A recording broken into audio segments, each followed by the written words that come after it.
chips which can be inserted into the cavities, and many more things are available in the market.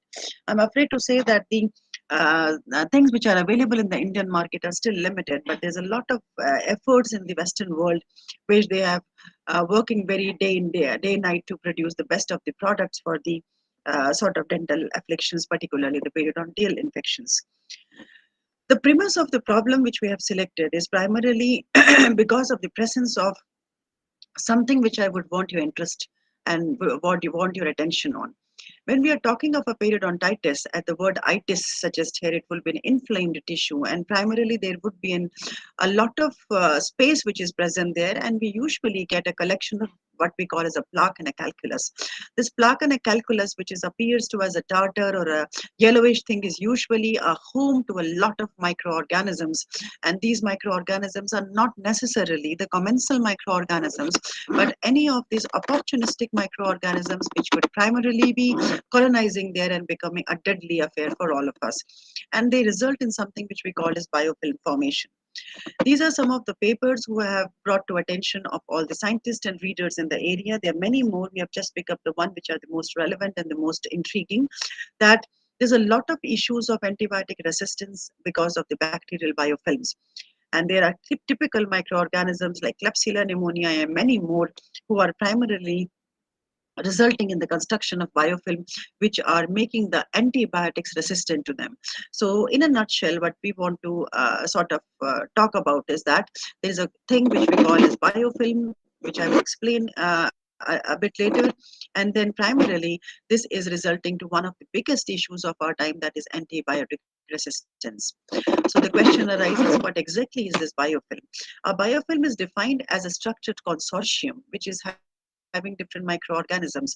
I usually explain it as a concept that if you are having 4 or 5 or 6 people sitting together and all huddling their heads together discussing insight, and then somebody puts up that blanket on them, so you do all this kush inside under the blanket.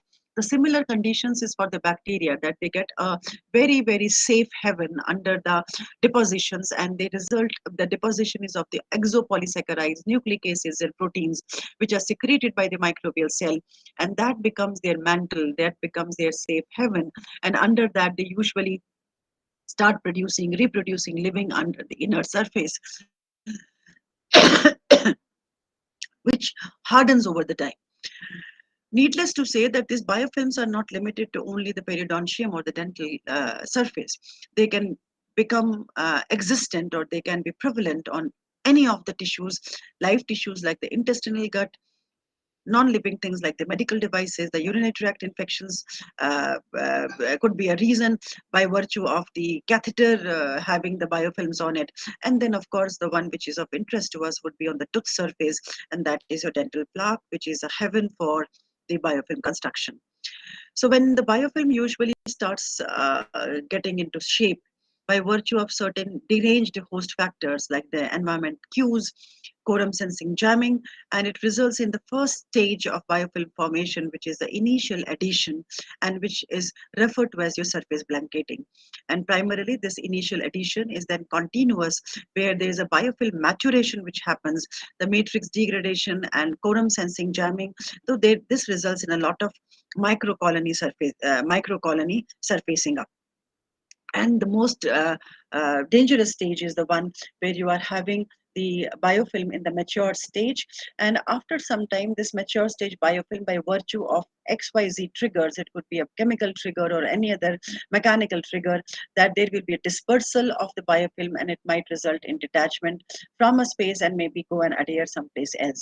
So the microorganisms which are movable and which are present in the live shape and are exposed to the environment are called as your planktonic bacteria, and the one which primarily are under the cover would be the ones which are persisters and primarily the major composition of the biofilm.